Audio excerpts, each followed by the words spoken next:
Hi everyone, I welcome to all of you on Mathematics Inquiry. If you want to ask me anything, then you can comment down below and you can connect with me on Twitter.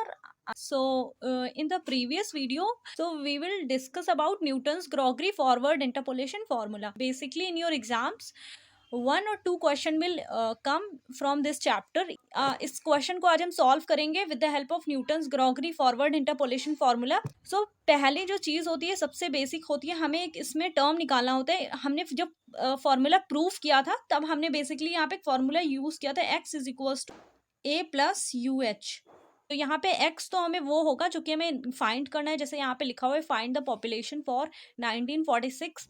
So this is our x. तो यहाँ पे हम x की जगह पे लिख देंगे 1946. यहाँ पे हमें u की वैल्यू चाहिए होती है क्योंकि a हमें गिवन होता है, जो फर्स्ट टर्म होता है that will our a, and जो यहाँ पे h होता है that is increment. So h basically difference को डिनोट करता है. तो यहाँ पे a की जगह पे हम ले लेंगे 1931 एंड यहाँ पे u को हम एज इट इज लेते हैं क्योंकि u ही हमें एक ऐसा टर्म है जो कि हमें फाइंड करना होता है, और h जो होता है वो इंक्रीमेंट को डिनोट करता है and the increment will be difference. जैसे कि इनके और इनके बीच में कितना डिफरेंस है, इनके और इनके बीच में. और बेसिकली इस क्वेश्चन में ये चीज ध्यान रखनी है, यहाँ पे जो ये ईयर्स वाला है इनके बीच का गैप सिमिलर होगा.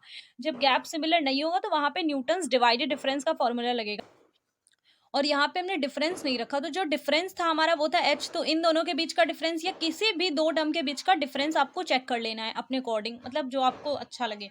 तो इनके बीच का सभी का डिफरेंस 10 है, तो वो हम यहाँ पे पुट कर देते हैं. तो यहाँ पे u इज इक्वल्स टू 15/10. तो यहाँ से u की जो वैल्यू हो जाएगी वो जाएगी 1.5. सो बेसिकली जो फॉर्मूला है वो हमने यहाँ पे लिख लिया है. और मैं एक यहाँ पे ये टिप देना चाहूंगी, आपको जब भी क्वेश्चन सॉल्व करना हो तो बेसिकली फॉर्मूले को पहले लिख लिया करिए, जिससे कि आपको ये पता चल जाएगा कि अब हमें किस किस चीज़ की रिक्वायरमेंट है. सो यहाँ पे हमें एफ ए चाहिए था. एफ ए क्या होता है हमारा, जैसे y is equals to f x होता है वैसे y में जब a की वैल्यू रख देते हैं तो वहाँ पे हो जाएगा एफ ए.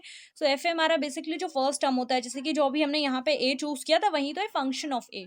u हमने निकाल लिया है 1.5. हमें डेल एफ ए चाहिए, डेल स्क्वायर एफ ए चाहिए, डेल क्यूब एफ ए चाहिए. अब यहाँ पे जो डेल है वो हमारा वही है फॉरवर्ड ऑपरेट. तो अब हमें एक टेबल बनानी पड़ेगी. उसमें बेसिकली दो तो हमेशा मैंडेटरी रहेंगे, एक तो x यानी कि जो हमारा ईयर वाला जो यहाँ पे गिवन है, और दूसरा एफ एक्स मतलब फंक्शन ऑफ x मतलब पॉपुलेशन. सो यहाँ पे हम टेबल क्रिएट कर लेते हैं. अब हम अपने डेल के अकॉर्डिंग टेबल बनाते जाएंगे जहां जहां हमें चाहिए होगी. सो सबसे पहला जो टर्म हमें निकालना होगा वो होगा डेल एफ ए.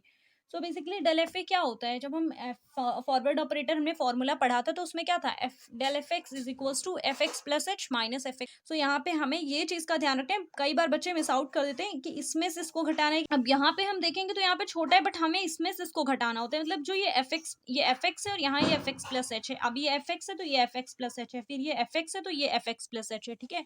सो इसमें से इसको घटाना है, मतलब 171.7 में से 172 को घटाना है. जब माइनस का 0.3 और सिमिलरली इसी टाइप से आपको ये तीनों घटाने, तो इसमें से इसको घटाएंगे तो यहाँ पे मिलेगा माइनस का 14.57.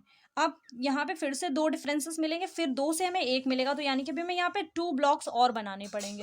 अब हम क्या फिर से इस वाले में से हमें इसको सब्ट्रैक्ट करेंगे तो माइनस माइनस प्लस हो जाएगा, बट हमें कुछ मिलेगा वो भी नेगेटिव क्योंकि बड़ा नंबर भी नेगेटिव है. तो यहाँ पे हमें मिलेगा माइनस का 14.2. फिर इसमें ये ऐड हो जाएगा क्योंकि ये माइनस है तो माइनस माइनस प्लस, तो यहाँ पे हो जाएगा 41.2. अब क्या है, फिर से हमें दो डिफरेंसेस हैं तो हमें फिर एक मिल जाएगा, तो इसमें से इसको सब्ट्रैक्ट करेंगे तो माइनस माइनस प्लस, तो यहाँ पे हमें मिल जाएगा.